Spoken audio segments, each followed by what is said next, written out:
오늘 저녁 놓치면 안 될 뉴스 한판 브리핑. 한판 브리핑 김수민 평론가 나오셨습니다. 어서 오십시오. 네, 반갑습니다. 대장동 개발 특혜 의혹을 수사하고 있는 검찰. 오늘 오전 응급실에 있던 핵심 피의자 유동규 전 성남도시개발공사 기획본부장을 체포했네요. 네, 그렇습니다. 어제 출석 요구를 받았지만 하루를 연기를 했고 병원 진료를 받는다면서 오늘 1시간 다시 연기를 했는데 예. 오전에 서울중앙지검 전담수사팀이 9시 26분쯤 병원에서 진료를 받고 나오던 유 전 본부장을 긴급 체포해서 조사실로 연행을 했습니다. 예. 유 전 본부장은 최근에 정영학 회계사 녹취 파일 통해서 제기된 의혹에 휩싸여 있는데요. 그 내용은 화천대유가 유 전 본부장을 포함한 성남도시개발공사 인사들에게 10억 원대 금품을 제공했다. 그리고 유 전 본부장이 천화동인 1호 지분의 일부를 차명 소유했고 여기에 대해서 배당을 논의했다라고 하는 그런 내용이 알려지고 있습니다.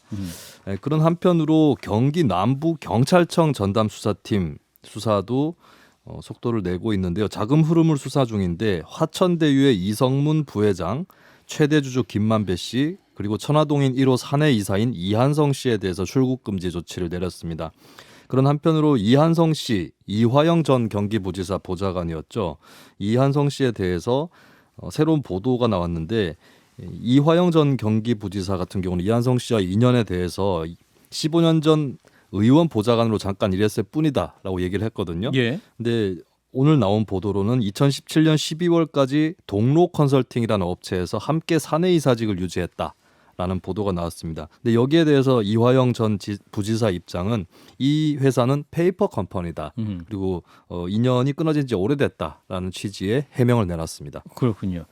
한편 이 화천대유 대주주 김만배 씨 지난해 7월 그 이재명 경기지사의 대법원 판결 전후로 권순일 전 대법관 집무실에서 8차례 만났다. 이 뉴스도 화제를 모았네요. 그렇습니다. 대법원이 국민의힘 전주회 의원실에 제출한 대법원 청사 출입 기록 에 의거해서 따져본 집계인데요. 김만배 씨는 2019년 7월 16일부터 지난해 2020년 8월 21일까지 총 8차례 권순일 당시 대법관실을 방문했다라고 하는 것입니다. 예. 근데 이 방문 일정을 보면 지난해 6월 9일에 방문을 했는데 마침 6일 뒤죠. 6월 15일 대법원이 이재명 지사 관련 사건을 전원 합의체 회부를 했습니다. 예. 그리고 이튿날 또 방문을 했고요. 그리고 6월 18일에 첫 심리가 들어갔다. 그래서 이 대법 전원 합의체의 재판이 회부가 되고 처리되는 과정에 김만배 씨의 방문 일자들이 좀 겹친다. 이런 의혹이 제기가 됐습니다. 여기에 대해서 김만배 씨가 해명을 내놨는데 8번 다 권 전 대법관을 만난 것은 아니고 서너 번 인사차 간 정도다. 그리고 편의상 방명록에 권순일이라고 이름을 적고 난 다음에 대법원에 있는 이발소라든지 이런 시설을 이용한 것이다. 라고 해명했습니다. 그런데 방명록에 대법관 이름을 적고 왔다 갔다 하는 것도 굉장히 좀 뭔가 이상하긴 하네요. 그 내부 시스템에 대해서 좀 더 좀 따져봐야 될 것 같긴 합니다. 예.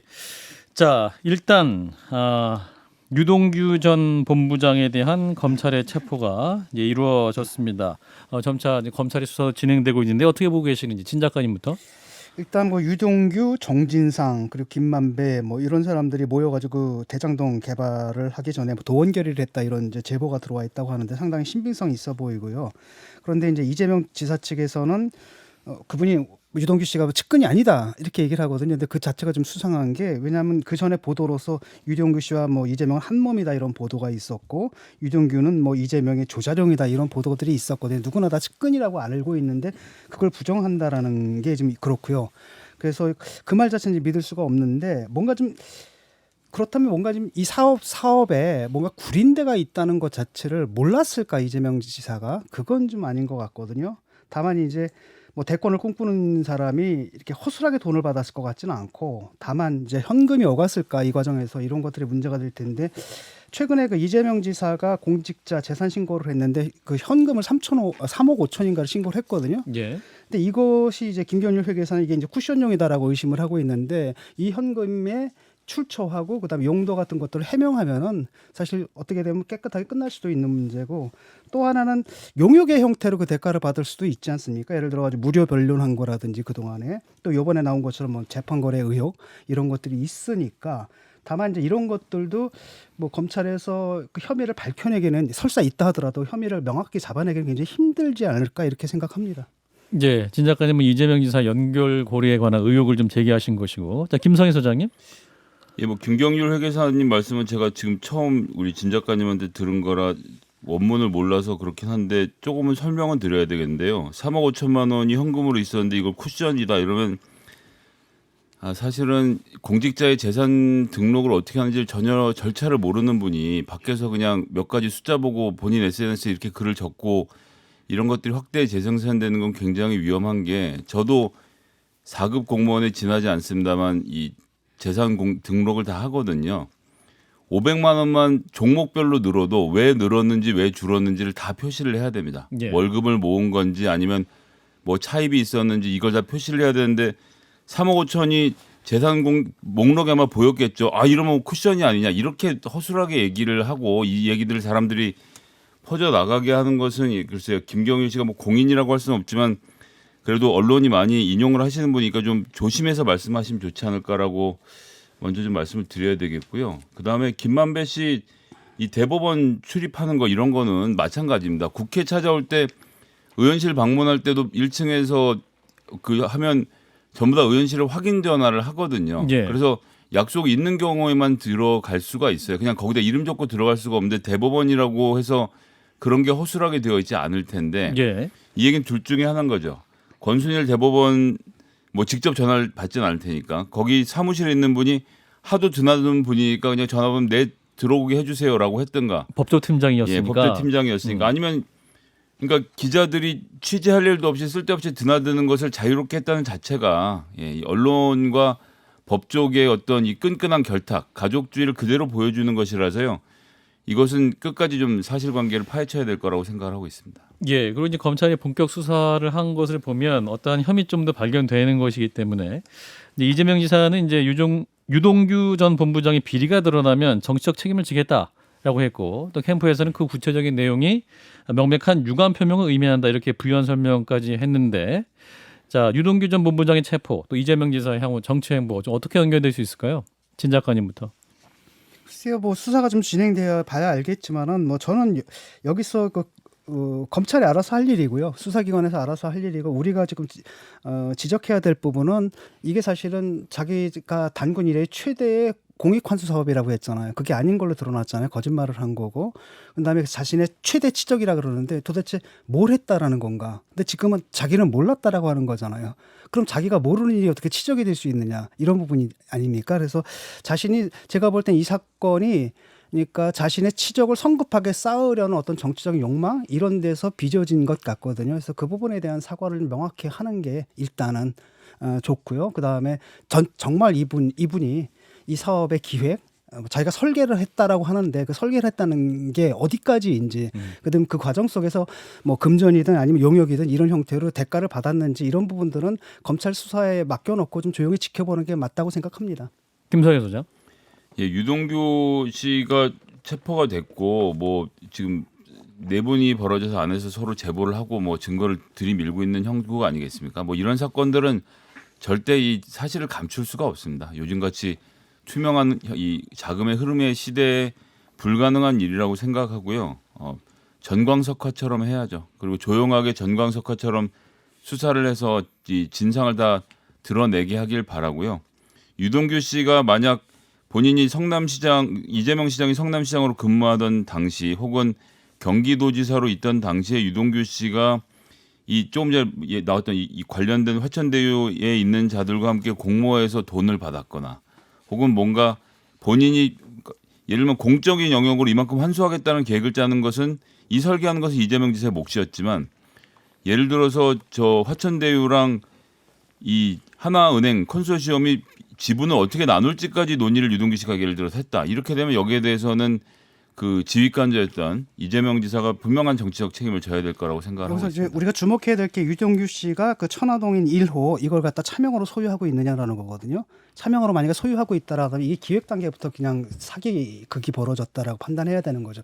나중에 이익이 생긴 걸 나눠 먹자 이런 차원의 문제가 아니라. 근데 그 지금 그 말씀하니까 천화동인 1, 2, 3, 4, 5, 6, 7호가 있는데 1, 2, 3호까지가 김만배, 4, 5, 2호가 남욱 변호사의 것으로 지금 모두가 대부분 동의하고 있습니다. 1호가 1,000억, 2호가 101억, 3호가 101억인데 김만배가 자기 1,000억짜리가 자기 게 아니고 유동규 씨 거라고 주장을 하면서 또 한편으로는 김만배 씨가 착복을 많이 했다라고 하는지 뭐 국민의힘이 이런 주장을 하던데 근거는 없고 그냥 완전히 그냥 하는 얘기 아닙니까? 김만배 씨는 그러면 그 고생을 하고 100억만 가져가고 끝났다는 얘기로 하는 것은 글쎄요 좀 이제 어느 정도 국힘에서 아마 정제된 사실을 가지고 얘기를 하면 좋지 검찰에서 않을까. 검찰에 제출한 그 자료를 갖다 국힘에도 제보한 것 같아요. 검찰을 못 믿기 때문에 이 사람이. 그래서 국힘에서 그런 얘기를 하는데 절반은 김만배 거고 그중에 또 절반은 유동규 거다 이런 얘기들이 지금 나오고 있기 때문에 좀 더 지켜보죠 뭐. 예, 그리고 오늘 또 다른 문제가 제기됐습니다. 대장동 개발로 수천억의 수익을 챙긴 세력들 알고 보니까 정부에 그 수천억 원의 빚을 남겼다라는 주장이 나온 것인데 문제는 그 세력 중 핵심 인물이 그 대장동 개발 사업으로 1,000억 원을 배당받고 현재 미국으로 도피했다고 알려진 남욱 변호사라는 것인데요. 관련 문제를 제기한 권은희 국민의당 의원을 연결하겠습니다. 의원님 안녕하세요. 네, 안녕하십니까. 예, 이게 좀 워낙 복잡하고 어려운 사안이어서 네. 좀 차근차근 설명도 해주셔야 될 것 같은데. 네. 자, 2015년 성남의 뜰 대장동 개발 사업이 시작되기 전인 2009년에 네. 이미 이 사업을 하려고 했던 회사들이 있었다면서요? 예, 2009년부터 그 민간 개발 브로커들이 이 성남시 대장동 개발 사업에 뛰어들어서 지주 작업을 벌였던 그런 상황이 있었고요. 예. 이 지주 작업을 위해서 저축은행 11곳으로부터 대출을 받고 그리고 그 대출받은 이 금액으로 토지 매매 계약을 체결하고 계약금 등을 일부 지출한 그런 상황이었습니다. 지주 작업이라고 하는 거는 소유자에게서 토지를 매매하는 그런 계약을 체결하는 과정을 지주 작업이라고 그렇게 하고 있습니다. 그러니까 아파트를 지으려고 하니까 그 땅을 확보해야 되고 그 땅을 사들이기 위한 작업을 했던 거죠. 네, 맞습니다. 이제 그 회사들이 C7 대장 프로젝트 금융투자, 나인하우스 뭐 이런 회사들 이름이 나오던데 그러면 네. 그 회사들이 은행 대출을 받아서 대장동 땅을 사들였던 겁니까? 예, 이 지금 현재 성남시 대장동 개발 사업의 천화동인 4호 소유주이죠. 예, 남욱 그리고 5호, 6호하고 관련돼 있다는 정영학 회계사 그리고 조현성 변호사 등이 C7 대장 프로젝트 금융투자 나인하우스라는 시행사를 당시에 2009년 당시에 설립을 해서 예. 거기 운영에 관여를 하면서 이 지주 작업을 진행을 했고 그 지주 작업에 필요한 자금을 위해서 저축은행으로부터 부동산 PF 대출을 받아서 진행을 했습니다. 그러면 지금 이제 2021년 현 시점에서 이제 천화동인 소유주로 드러난 3명의 사람들이 이미 2009년부터 이 대장동 네. 땅 개발을 하려고 이미 각종 어떤 계획을 세웠다라는 말씀이네요. 네, 실제 개발 브로커로서의 일들을 벌이고 있었습니다. 예, 그 당시에 그 저축은행에서 대출을 얼마나 받았던 겁니까? 당시 저축은행에서 받은 대출 금액이 1,805억 원이었고요. 1,805억. 예, 그 중에 655억 원을 토지를 계약한 계약금 등으로 지급을 했습니다. 예. 근데 그 회사들 개발 사업을 못 하게 됐고 은행 빚도 못 갚게 됐다는데 자세히 설명해 주실까요? 예, 저축은행으로부터 1,805억 원을 대출을 받아왔는데, 예. 이 당시 저축은행이 뭐 다들 기억하실 겁니다. 저축은행 부실 사태, 예. 네, 기억을 하실 텐데, 2011년에. 당시 저축은행들이 이 부동산 PF 부실 대출을 이렇게 예컨대 성남시 대장동 개발 사업처럼 그 부실 PF 대출들을 많이 해줬고요. 그로 인해서 저축은행들이 파산을 하게 됩니다. 예. 그래서 파산을 하게 되니까 이 대출금을 회수를 하게 되는데요. 그래서 이 남욱 등이 이 대출받은 금액을 상환해야 되는 상황에 놓여졌고요. 예. 그리고 한편으로는 그 원주민들하고 토지 매매 계약을 체결했기 때문에 원주민들에게 잔금을 지급하지 못하면 토지 소유권을 취득하지 못하는 그런 오도가도 못하는 상황, 정말 망하기 일부 직전의 상황에 처하게 됐습니다. 예. 그래서 결국 그 사업을 못 하게 됐던 거죠. 그 사업을 결국 못하게 됐습니다. 예. 그래서 지금 부실 채권이 2천억대라고 하는데 어떤 상황이죠? 네. 당시 그 부실채권, 저축은행의 부실채권을 애금보험공사가 파산관제인으로 인수를 해서 일부 회수를 했고요. 예. 회수하지 못한 원금에 지금 10년 동안 이자가 붙어서 현재 2,245억 원이 미회수된 채권으로 남아 있습니다. 2,600억 원 정도의 예, 부실 채권이 2,628억 원이 미회수 채권으로 남아 있습니다. 그렇군요. 근데 이제 그런 그 빚을 갚아야 될 시행사의 주인 남욱 변호사가 이제 그 네. 과정에서 2015년 이제 문제의 현재 그 대장동 개발 사업에 뛰어들었고 이제 네. 결국 1,000억 원을 넘게 이제 번 걸로 알려지고 있지 않습니까? 그러면은 네네. 이 빚에 대해서 남욱 변호사에게 갚아라 청구를 할 수 없는 건가요? 지금 현재 그 예금보험공사의 입장으로는 당시에 그 부실대출 PF 1,805억 원의 부실대출의 채무자가 예. 당시에 시행사인 회사 법인이었고요. 세계 법인이었고, 그리고 연대보증은 당시에 대표이사가 연대보증을 했고, 남욱이 대표이사인 때가 아니었기 때문에 남욱은 지금 채권 채무 관계로 설정이 되어 있지 않기 때문에 어허. 이 수익에 대해서 채권 채무 관계가 없기 때문에 회수할 수 있는 방법이 어려워 보인다라고 하는 것이 예금보험공사의 입장입니다. 그럼 법적으로 사실상 책임을 물을 수 없는 상태다. 예, 예금보험공사는 그렇게 얘기를 하고 있는데요. 예. 네, 그래서 제가 예금보험공사에게 채권 채무 관계는 설정돼 있지 않지만 남욱 변호사가 당시 성남시 대장동이라는 동일한 사업을 가지고 부실대출을 받았고 그 부실대출로 부당이득 내지는 불법행위 부분으로 인해서 현재까지 미회수 채권이 2,628억 원이 남은 상황이기 때문에 예. 불법행위를 원인으로 하는 손해배상 청구, 그 손해배상 청구권에 기하여서 가압류를 할 수 있다라는 부분에 대해서 법적 의견을 드렸고 예. 예금보험공사가 그 부분에 대해서 가능할 수 있겠다라고 의견을 내면서 지금 검토를 하고 있는 입장입니다. 예. 그럼 이런 상황이 가장 문제가 뭐라고 보시는 거예요, 의원님? 지금 이 상황의 가장 큰 문제는 지금 미회수 채권, 부실 PF로 미회수 채권이 남아있는 이 사업자가, 예. 사업자가 관이 개발하는 사업의 뒷문으로 들어가가지고, 수익을 이렇게 얻도록 되어 있는데, 예. 이 부분을 관이 전혀 몰랐었던 상황이 아니었습니다. 아하. 지금 관이 이 뒷문 투자자들이 이 일정한 이 특혜 수익을 얻도록 필요한 담보를 제공해주고 또 기왕에 진행했던 지주 작업을 사업 지분으로 인정해주는 그래서 수익 계약을 할 수 있게 해주는 그런 구조를 만들었습니다. 예. 그래서 이 PF 부실 미회수 그래서 책임을 져야 될 사람에게 오히려 사업 지분을 인정해주고 필요한 담보를 제공해줌으로써 특혜 수익까지 가져가게 하는 이 관의 사업 구조 자체가 공동의 책임을 묻지 않을 수 없는 그런 상황이라고 보여집니다. 네, 이미 2009년부터 사업을 잘못해가지고 저축은행 파산에 기여를 했고 2,628억 원의 부실채권까지 남긴 그 사업자 네. 중에 한 사람이 이후에 또 민관합동 사업을 통해서 1,000억대의 이득을 획득했으므로 그 자체로 이미 좀 부당하다 이런 주장이신 거네요. 네, 맞습니다. 예, 의원님 말씀 여기까지 듣겠습니다. 고맙습니다. 네, 감사합니다. 네, 국민의당 권은희 의원이었습니다. 자, 권은희 의원의 문제제기 어떻게 들으셨는지 진 작가님부터 좀 말씀해 주시죠.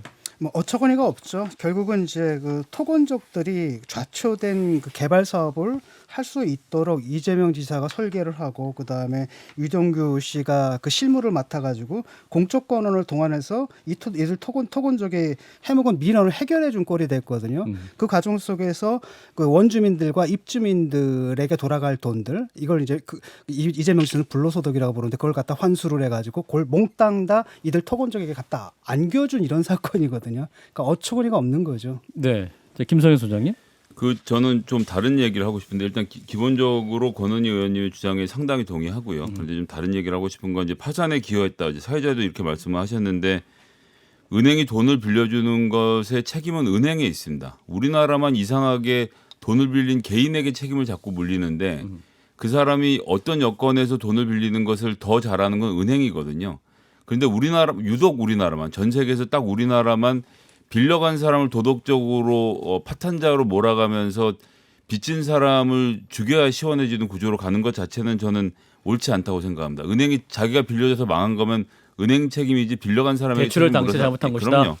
대출을 해준 은행이 책임져야 될 문제고요. 그리고 10년이 지나면 부채는 없어지게 돼 있습니다. 그 부채를 같은 이유로 빌린 사람의 잘못으로 몰아서 20년, 30년씩 똑같은 부채에 잡아놓고 있는 이 저축은행들의 태도, 자세들을 아직도 우리나라가 법적으로 바로잡고 있지 못하다는 점에서 이들이 남욱이라는 사람이 아무리 잘못은 했다고 하더라도 그런 점에 대해서 좀 한번 짚어봐야 된다 생각합니다. 그리고 예. 토건족들이 사기를 하기 위해서 빌린 돈이란 말이죠. 그러다 못 갚은 걸 갖다 우리가 국민들의 혈세로 지금 지불해야 되는 상황, 이 상황이 굉장히 불합리하고 비합리적이죠. 그 부분을 좀 권은희 의원이 지적한 부분인 것 같고요. 이제 다음 뉴스 넘어가겠습니다. 자, 상도수호 논란.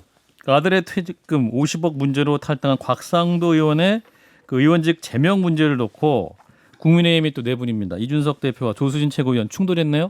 네, 어제 밤늦게 긴급 최고위원회가 열렸는데요. 이준석 대표가 현안 관련해서 회의를 소집했습니다.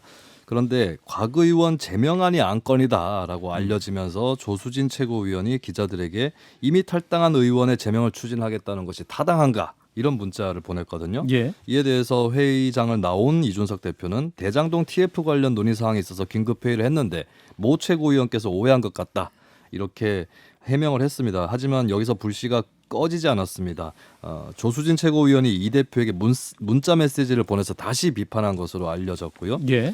급기야 이준석 대표가 페이스북에 우리는 상도수호 없다는 당대표의 말이 나오기 무섭게 바로 들이받고 기자들에게 엄풀을 해대는 모습을 보면서 무한한 자괴감을 느낀다라고 조수진 최고위원을 공격했습니다. 예. 그리고 곽 의원 제명 안건은 소속 의원이 아니기 때문에 탈당을 국민의힘? 했기 때문에 최고의 의결 사항이 아니다. 안건이 될 수 없다라고 밝혔고요.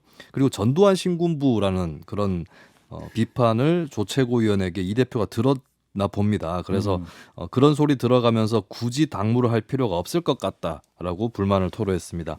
그리고 대선 주자들 일부가 조수진 최고위원을 비판했는데요. 유승민 후보는 문재인 정권 이재명 지사에 맞서 이기려면 우리부터 깨끗하고 당당해야 한다. 라고 얘기했고 원희룡 후보는 조국 수호대를 언급하면 민주당 의원들을 강하게 공격했던 조수진 최고위원이 상도수호를 외치는 것은 조수진표 내로남불로 비춰질 뿐이다 라고 비판했습니다. 예. 자, 이 국민의힘 내부의 논란 어떻게 보시는지 진 작가님부터 해주실까요? 뭐 조수진 의원의 말도 일리는 있습니다. 그 뭐 아무것도 사실 공식적으로 드러난 게 없는데 제명부터 해야 된다는 게 문제일 수는 있지만 문제는 뭐냐면 이거 자체가 사실은 정치적인 윤리적인 판단이거든요. 제명이라는 게. 라고 한다면 지금 곽상도 의원이 해명을 못 하잖아요. 합리적으로 50억이 뭐 무슨 산재다. 이걸 누가 믿어주겠습니까? 말도 안 되는 해명을 하고 있고 결국 뇌물이라는 게 너무나 분명하다고 한다면 법적 판단이 이거 언제 기다립니까? 그거 나오기 전에 당에서는 선제적으로 조치를 취하는 게 맞다고 보고요. 이번에는 예. 저는 이준석 대표의 손을 들어주고 싶어요. 자, 김성현 소장님. 일단 이준석 대표의 이런 방식의 정치 새롭거든요. 사실 당대표라고 하면 최고위원을 뭐 예전 같으면 당대표실을 불러다가 뭐 하는 거냐 이러고 경론을 꾸짖고. 서로 벌일 수는 있어도 그냥 그러니까 뭐 지난번에 원희룡 후보와의 대화록도 그렇고 녹취록. 이거 이 예. 모든 것이 다 공개돼서 정치하는 거 아니냐라고 이제 이 페이스북에 그냥 다 올린단 말이에요. 그러니까 상대방이 말하기가 되게 어려워지는데 어쨌든 새로운 방식의 정치라서 이게 좋고 나쁘고를 떠나서 저도 이제 시대가 지나가는구나 이런 생각을 많이 하게 된다는 점을 정치하는 방식이요? 예 어. 저 같으면 조용히 불러다 얘기하겠는데 왜 문자를 공개했나요? 공개한 건 아니죠. 아니 뭐 전두환 전두환 신군부 얘기 나왔으니까 문자 네. 내용 중에 전두환의 그러니까 일이 이 정도는 있었다. 해야 되는데 만약에 예. 내 문자를 깐다라든지 이런 문제가 되겠죠. 근데 이제 저도 진중권 작가님의 의견에 동의하는 건 여기서 지금 해야 되는 건 곽상도를 제명하자 말자 이렇게 논란이 가서는 안 되고 국회 윤리특별위원회를 소집해서 곽상도 의원의 어떤 잘못이 있었는지를 국회도 한번 따져 묻고 토론해 보는 과정을 통해서 국민들이 사실관계를 아는 게 중요하지 시원하게 잘랐습니다. 이 얘기를 하려고 하는 것은 맞지 않는다. 이런 말씀드리겠습니다. 네, 김수민 평론가가 20초 정도 정리해 주시죠. 네, 근데 이 논란이 좀 의아한 것은 한쪽에서는 제명 반대 얘기를 하고 있고 한쪽에서는 제명이 안건이 아니었다라는 얘기를 하고 있거든요. 그러니까 좀 조율이 되지 않은 상태에서 시작한 것이 아닌가. 그러니까 제명을 언제 빨리 할 것이냐 이게 중요한 게 아니라 이게 얘기가 나왔을 때는 또 빨리 진행을 해야 되는 부담이 있거든요. 그런 면에서는 좀 정치적인 그런 솜씨가 아쉬웠다 이런 생각을 매끄러움이 좀 좀 합니다. 없었다. 네, 그렇군요. 여기까지 정리합니다. 김수민 평론가였어요. 고맙습니다. 감사합니다.